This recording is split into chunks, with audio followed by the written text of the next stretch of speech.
Welcome back to Sleepless in St. Canard, where we are currently covering the Boom Studios edition of the Darkwing Duck comics.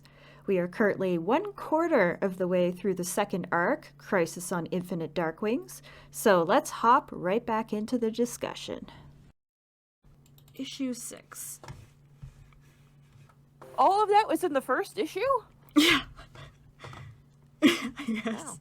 I kind of Covered a lot of ground. It's because I was actually looking, previously I was looking at my notes, and this time I was looking at my notes and the comic pages, so I was quoting a bit more from the comic. Because there were some corny lines that I just didn't think could be missed. Alright, so we start off with previously in Darkwing Duck. It's a double whammy for the web-footed warrior known as Darkwing Duck. The deranged Darkwing duplicate Negaduck has teamed up with the unscrupulous sorceress Magica Dispel to kidnap and brainwash a flock of other Darkwings from other dimensions, all for the purpose of destroying St. Canard and our Darkwing's good name.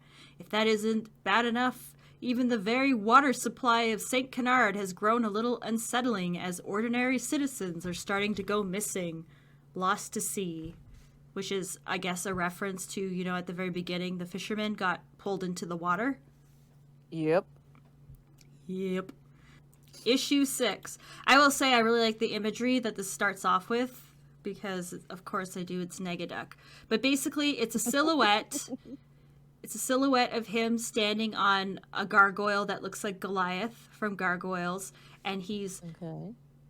Initially, it's supposed to look like it's Darkwing, because, you can't quite see the colors very well since he's shadowy, and it says, "This city is forever on the edge between chaos and order. It yearns for a hero. It needs someone to shine a light into the darkness, even when it may seem the darkest of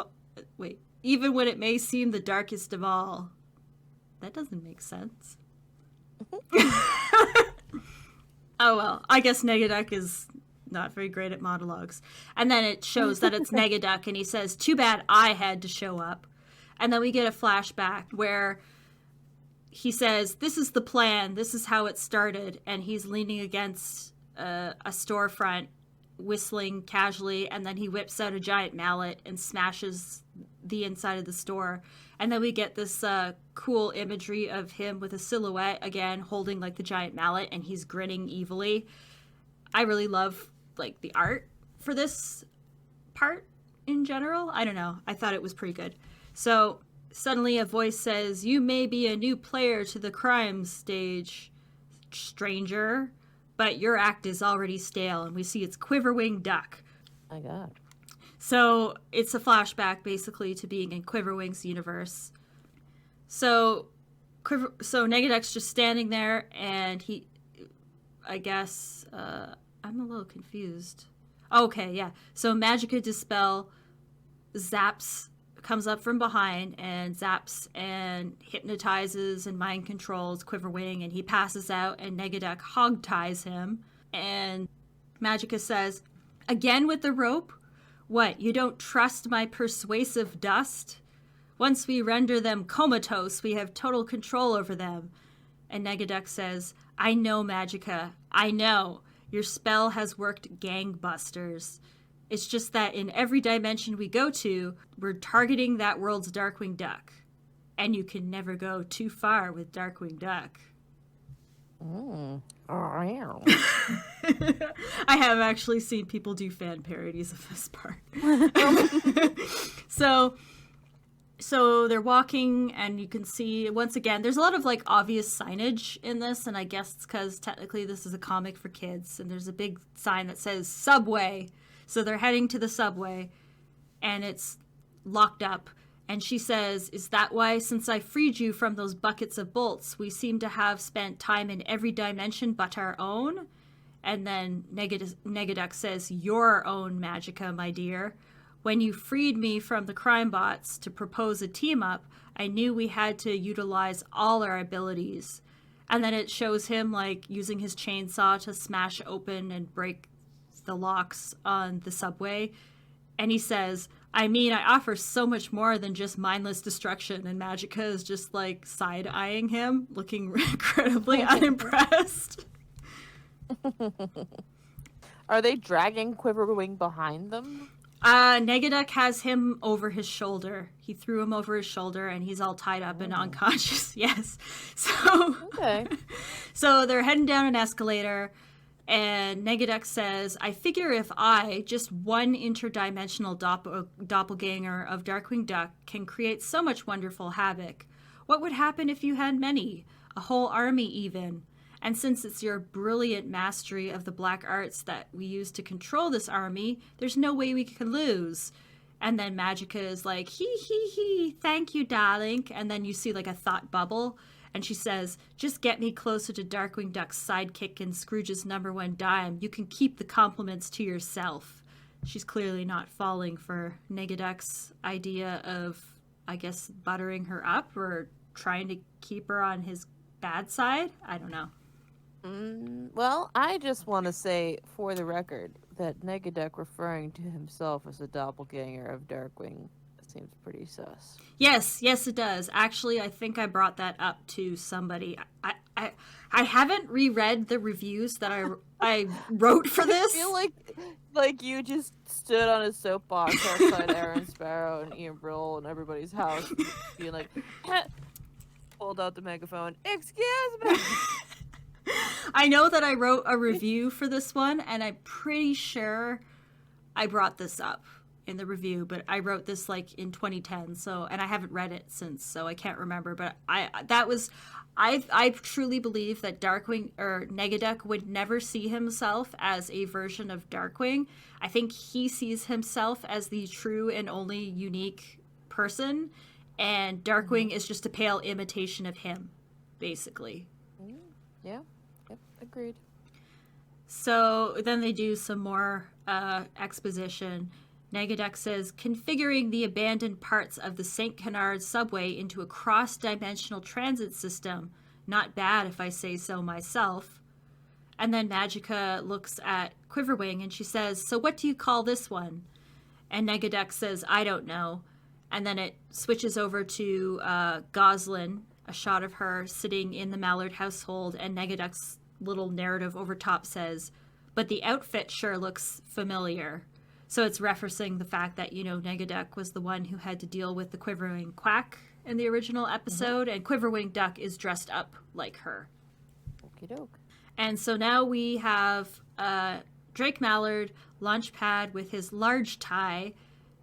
Goslin and Morgana are all in the living room, and Drake is ranting on about how he's public enemy #1, and then Launchpad helpfully points out that actually he's public enemies 1 through 5. And Take that, Dr. Slug. Yeah, and Drake's like, yeah, thank you for reminding me, Launchpad.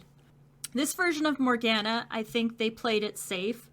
She's definitely, she's not like the show. Essentially, like, how we always talk about how her personality is pretty inconsistent. I feel like they had to kind of go their own way with her because of that. So she's calmer and more supportive. She puts her hands on Drake's shoulders and she says, Dark, let's not get too emotional. We just need to focus and figure out why this is happening. So she's kind of like the voice of reason now, even though she's the one in the cartoon that tends to get really emotional and, zappy. But I can kind of see why they had to do that, because I feel like in modern day, the personality that they had, like we talked about it in my Valentine Ghoul episode, it's like the old ball and chain gag where it's like, those women, they're so emotional. So like, I feel like they kind of updated Morgana a little bit. And she did have her moment. She turned him into a hand. So there we got our one in. Yes. So Drake says, of course, Honey Bunch. What are these incidents that I'm getting the blame for again? So I guess he calls her Honey Bunch. I wish he had gone with Honey Wumpus. I think that would have been a good callback. But even then, he doesn't really use names for her. Yeah. And then we get a panel that I know you would be happy for, Kitty. Oh, they're model feet. There are model feet. So, Hey. So Darkwing's trying to make sense of all these perpetrators that all are saying they're Darkwing Duck, and then suddenly there's a mob marching down the street, and leading the mob is Herb Muddlefoot. angel of Avian Way. He's wearing his Hawaiian shirt, but it's yellow for some reason, not green. Oh, that's the winter wardrobe. Yes, and they're all holding up signs. There's one that says, "When there's trouble, you blame DW." And and then there's another sign that says, "Bring back bonkers." Is Herb holding a sign? He's holding a megaphone, and he's saying, Oh. he says, 1, 2, 3, 4, Darkwing Duck has got to go because he is a menace and a danger to all of us, and weren't we better off without him back when he wasn't around? And then Tank is standing next to him, and he says, I think your chants could be a bit catchier, Dad. Well, I think he's right. I don't know that I buy that Herb Muddlefoot would feel negatively about anything. I knew you were going to say that, honestly. In fact, I wrote it in the note. Pause and wait for Kitty's feedback on this. Yeah. Because, yeah, even in the show, Herb was kind of like a Darkwing Duck fan not to the extreme, but he really liked Darkwing. And he was like, yeah. We're personal pals, you know? So I couldn't see him turning that quickly, but I guess that this was their way of getting in a Muddlefoot cameo. Yeah, I gotta dip a toe in there every once in a while with those feats. Yeah. Okay. Well, appreciate the effort. And Tank is holding up a sign that says, purple is the color of evil. I don't... Okay. I feel like then Tank should be wearing purple then. Good point. So now we're back to a reporter on the beach by the Audubon Bay, and he says his name is Myron Plastic, and he's here at Audubon Bay for This St. Canardian Life. And he says, no doubt you've heard of the strange occurrences here. The waters have become choppier, truly violent. Fishermen and surfers have been reported missing since going in. One thing we've noticed in doing this story is that the waters really reflect the mood of this city. As violent Darkwing Duck-related incidents occur, along with the growing anti-Darkwing sentiments, the water just gets more and more unpredictable. And then he says, it's like the anger in the people is being regurgitated by, and then he's swallowed by a wave that has an angry face. Okay. So there seems to be two things. Like there's two... This is the B plot. Yeah. There's definitely two things going on here that aren't completely related, but they keep bringing it up. So clearly it is going to become a thing. So we're back to the Darkwing residence. Darkwing's deciding he needs to gather everyone at the Audubon Bay Bridge so that he can make an announcement and be like, it's not me. Everybody, I just thank you for coming. It wasn't me. But we saw you on the camera. It wasn't me. But we saw you flying the spaceship. It wasn't me. You were shooting bows and arrows. It wasn't me. And you were a ball and ball. It wasn't me. Defense. That was beautiful. Thank you. So, Darkwing's forming his plan. He's telling Launchpad to use his power at Quackworks to get the word out that Tuesday at 5 p.m. Darkwing will be at the bridge, and he will silence his critics once and for all. And then he tells Morgana that they're going to combine their powers and put an end to all this. I don't know what powers Drake is talking about for himself, because Morgana is the one who has all the power here. It's just like he's patting her. Our power. They're coming. Also, like, why doesn't he just call up his buddy Gizmoduck to vouch for him? We'll find out much later down the road. Goslin has the suit, remember? She has the Gizmo suit. But, so there's only one Gizmo suit? Yeah, okay. And Goslin has it. And there's no explanation at the moment as to where Gizmoduck is. He's not mentioned at all.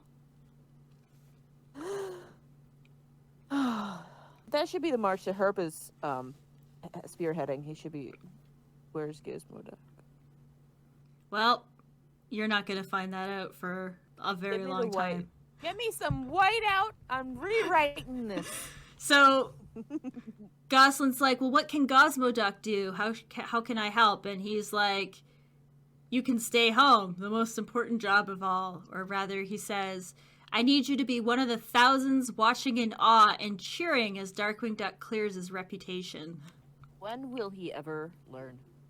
He won't. He never will. He won't. So we're back to the subway. Negaduck's watching the news where they're saying, today at 5 o'clock, Darkwing Duck addresses the controversy that surrounds him with awesomeness. With awesomeness. Okay. And then we get a shot of Negaduck is sitting in like a lazy boy chair that's all ripped up and torn.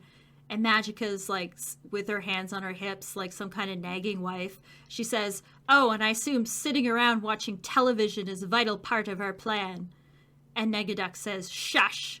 This is important. That lame brain is actually going to try to respond to all the damage we've done to his formerly sterling reputation. Which, by the way, Negaduck, you and I both know that Darkwing never had a sterling reputation at any point in time. Ever. Ever. Ever. And then we get some more exposition. Rumor has it he's actually going to address how insane the waters have gotten. It means we're getting to him. And then Magica says, what is happening with the water? Did you capture a sea monster, Darkwing, and bring it back without me knowing? And Negaduck says, no, I wish I could take the credit for the bay swallowing up the idiot citizens of this beleaguered burg. But I suppose I'll just have to enjoy it as the second most exciting thing happening in St. Canard. Which, to be fair, they are idiot citizens, so... See, I'm just constantly rewriting this in my head, and I feel like it would have been really funny if, like, there was all of the, the other Darkwings going around, but nobody really seemed to care that much, and the, Bay eating people was the big news story. So Darkwing is completely outraged that all these other Darkwings are tarnishing his reputation, and he's the only one that cares. If only. That's my pitch. Also, there is what looks like an alcohol bottle in the background, but it's got a poison symbol on it. So I guess Negaduck just drinks poison in his spare time, which I could believe that. Yeah, sounds about right. So now we have come to the bridge. There's thousands of people standing on the Audubon Bay Bridge, and it's both the pro and anti-Darkwing Duck factions have shown up. And you get like... There's like an angry looking pigeon guy, and he's wearing a t-shirt with Darkwing's face on it with it crossed out. And then you got like other people with signs that say, we love you, Darkwing, which once again, I don't know if I can believe that. That's a bit of a stretch. Those people are plants. He paid them. So Darkwing appears in a puff of smoke, and he does his I am the terror that flaps in the night. I am the bad reputation you just can't shake. I am Darkwing Duck. And then we get like a cameo of various duck and bird and dog face people that all look like the Disney princesses. Like there's a Mulan and a Snow White and a Jasmine in the audience. And James Silvani put in a lot of cameos and Easter eggs in the Boom Studio comics. So there's a lot of that kind of stuff peppered throughout, but that one is very noticeable. He's got a royal reception. Yes, he does. So he gets up and he addresses everybody, and he's going on. He's saying, it has come to my attention that there are some people impersonating me, causing carnage in the streets and placing the blame on yours truly. I understand wanting to be me. I cannot stand by aside silent while pretenders perpetrate putrid unpleasantness. Okay? For an attack on my character is an attack on all of St. Canard. And then he's grandstanding, and he says, but why use words when I can give you all a physical demonstration of my convictions? Whoa. And he stands on the edge of the bridge like he's about to jump, And he says, you all know of the trouble we've had with the water around St. Canard. And then you see the water is like splashing around violently. And he says, let's make this fantastic. And Morgana is in the audience with her hands on her head, like she's doing, you know, like when magic people are about to do some kind of magical spell and for some reason they touch their heads. She's doing that. They have to frame their temples, yes. She says, the best. Okay.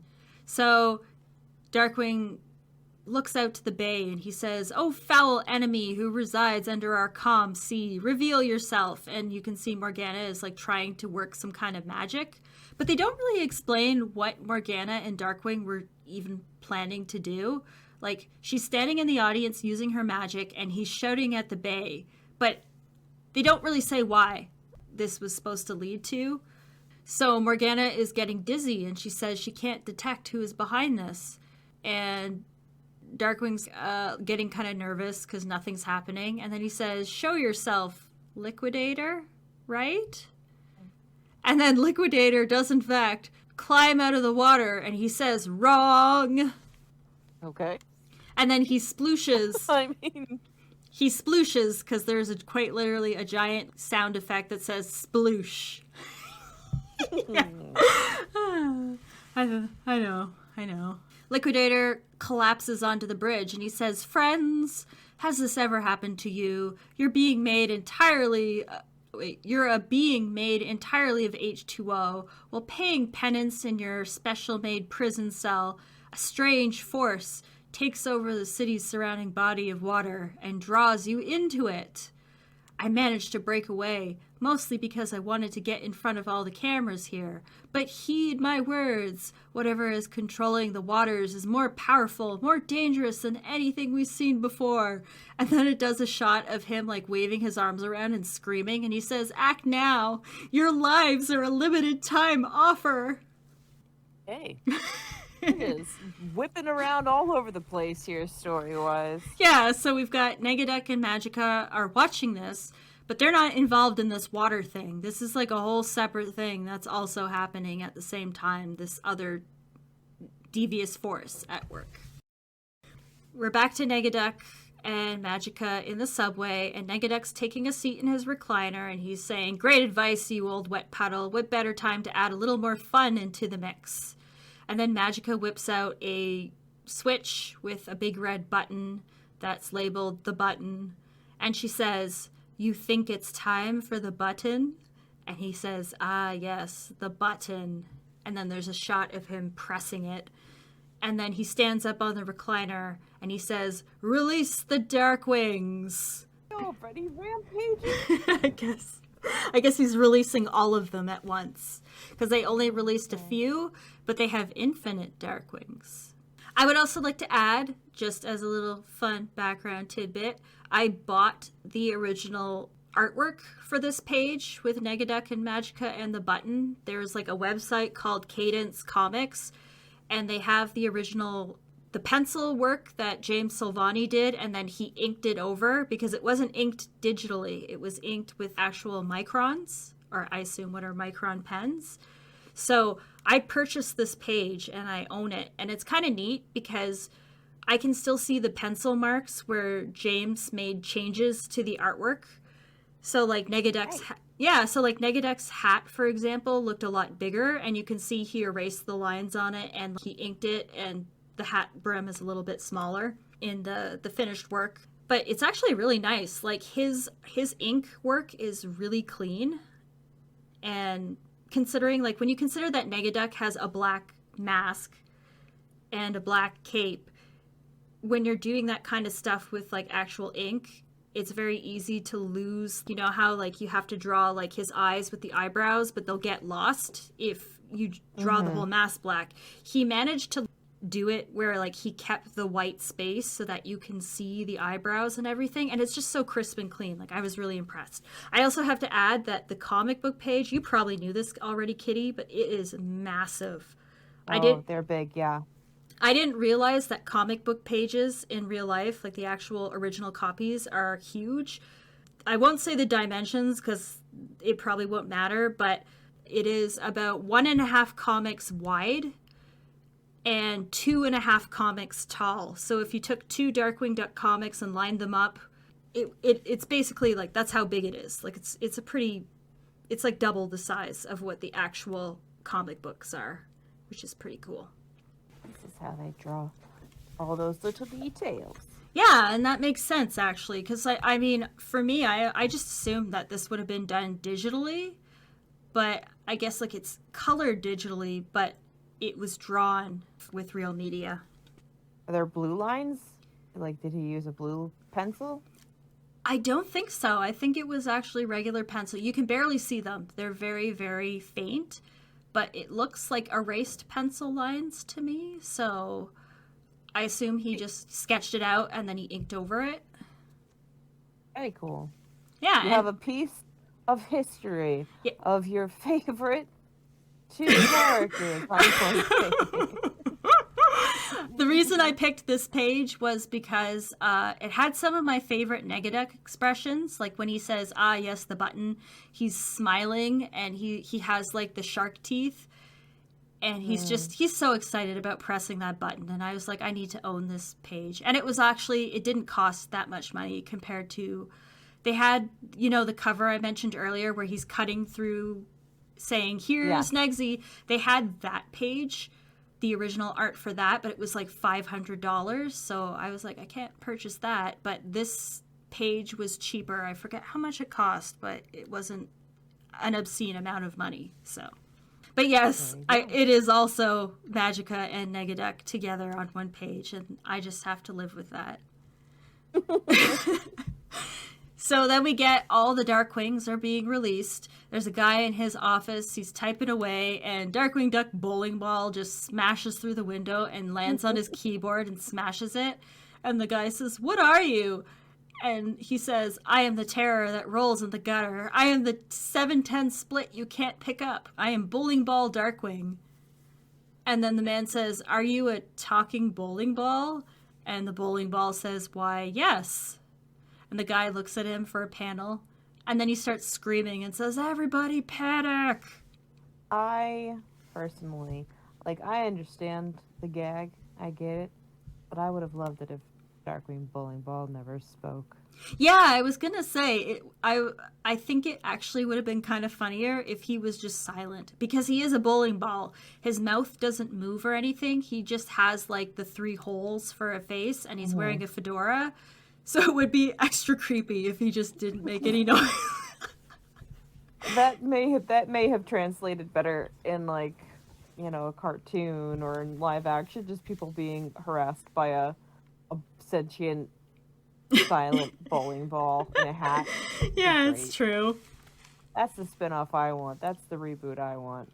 I don't know if you've ever watched, there's a cartoon called Villainous, which is like a Spanish cartoon for Cartoon Network. It's the one with the character named Black Hat and the guy that wears the paper bag over his head, Dr. Flug. Anyways, there's an episode where there's a cactus, and the cactus is a parody stand-in of one of the main characters, but it's kind of like that where the cactus is silent, but it appears in various parts of the episode, and there's threatening music implying that the cactus is moving around and stuff, and I could see that translating over with Darkwing Bowling Ball. There was a movie called Rubber, which was about a killer tire. I remember. I think I saw a. I think I saw that tire does not talk, but it does kill things. So.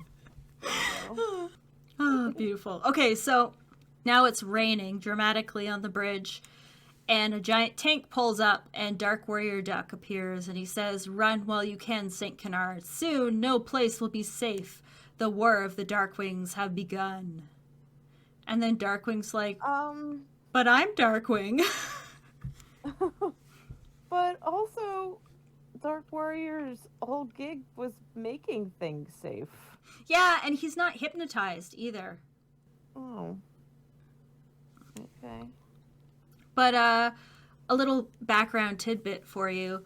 I was told that Ian Brill, when he was planning this arc out and they were planning the Darkwings, he wanted to bring in a character named Dark Night Duck, what I guess Ian had in mind was a Dark Knight Returns parody that sounded very similar to Darkwarrior, and then Aaron was like, well, you could just use Darkwarrior Duck instead. So that's why Darkwarrior is in this, but he was originally Dark Knight Duck. Okay. I don't know if maybe that influences maybe why he's not acting the same. I don't know. But also, how does that work? He's from the future. I guess this is an other dimensional Darkwing that is okay. not from the future. I don't know why I'm trying to figure this out. So, or as Bulba was a blender, I should just give up. Carry on. You could tell me that ham sandwich Darkwing shows up next and saves the day, and I won't say anything. It's fine. It's all good. It's fine. I mean, I feel like that actually was one of the gags, but I can't remember if it got removed or not. There is, okay. Wait, what? Ham sandwich Darkwing? I can't remember. I feel like I read something where there was like there was a few different Darkwings like that I think got removed. But one of them I think might have been a ham sandwich. I can't remember. Did I secretly help write this? Maybe you were hypnotized. I was brainwashed. And I just keep going to Starbucks and I don't know why. So we get a full page layout of a bunch of different Darkwings, and you have the Magica and Negaduck's floating heads watching this from the sky. And I'm not going to name them all because there's too many, but there's the flying monkey Darkwing ducks, and there's several of them. And then there's the giant sumo wrestler Darkwing duck, and you see kind of some references from the cartoon. Like you see Jumping Jack Flash, or whatever that one was from Jailbird, where he was trying on all the different disguises of villains. Do you remember that? He was like the Baron bouncing of badness or something, and he was like on little springed feet, and he had like a really stupid hat on. He's in the background, and then you see I think it's from what's the episode, Up and Awry, where Darkwing Duck tries to dress up like in a Gizmo Duck suit, but it's like a garbage can with like roller skates. He's in that, and yes. you see Arachno Duck and Demolition Duck, but also I think there's like a Batman Duck. Oh, there's literally a kitchen sink duck. So like a kitchen sink with a Darkwing Duck fedora. Well, yeah, because it's everything and the kitchen sink. Ha ha ha ha ha. There's a Tinkerbell Darkwing, a Werewolf Darkwing, and a Fozzie Darkwing, I think, like the Muppet. Well, yeah, Boom was doing a Muppets comic at that time, too, weren't they? I think they were. Yeah. And then we see Launchpad. He's in his office watching a Tarzan and a dragon and a spaceman Darkwing. He says, all right, boys, it seems we're in a whole mess of trouble now. And he calls upon the crime bots, which are at their regular mundane jobs. And they come back, I guess, to fight the Darkwings. Okay. You're saying that a lot, and I feel like it's a mood. It's just at this point, it's just like, yeah, sure, why not? I also don't feel like Launchpad has been very Launchpad-y at all. He's basically been playing the role of a CEO. And he hasn't really been doing much sidekicking so far. Yeah. It seems like Darkwing's biggest fan and everything. You think he would have been super keen on at least meeting one of the other Darkwings. It's true. It's not really a thing, unfortunately. Has anybody tried talking to them? Like, hug it out, guys. Hug it out. So we get Goslin at school where all the flying monkey Darkwings are attacking the kids, and she decides that this is a proper emergency, so she puts on the Gosmo Duck suit. Also, I feel like having your secret identity name as part of your superhero name is not the smartest of ideas. Well, this is also the same city where they all think Darkwing is several different people at once, so I think... Touché. I think she's okay. And then we get the last page of this issue which is Darkwarrior is about to attack them, but Morgana zaps them away and back to the Mallard household. And Darkwing is like kind of shocked for some reason at the sight of Darkwarrior, and Morgana's like, you have to snap out of it. There's people that need your help. And then Darkwing's filled with determination, and he says, yes, I am Morgana Macabre's boyfriend. I am Lunchpad McQuack's best friend, and I am Goslin Mallard's father. I am Darkwing Duck, the one and only. To be continued? Well, I mean, you probably should have talked about your relationship status with Morgana before you made that announcement, but that's okay. So, Since, you know, the last thing that happened before she got brainwashed was you ghosted her, so. Although she could be into that ghosts, you know? you know, I think I could see it. I don't think she'd be picky.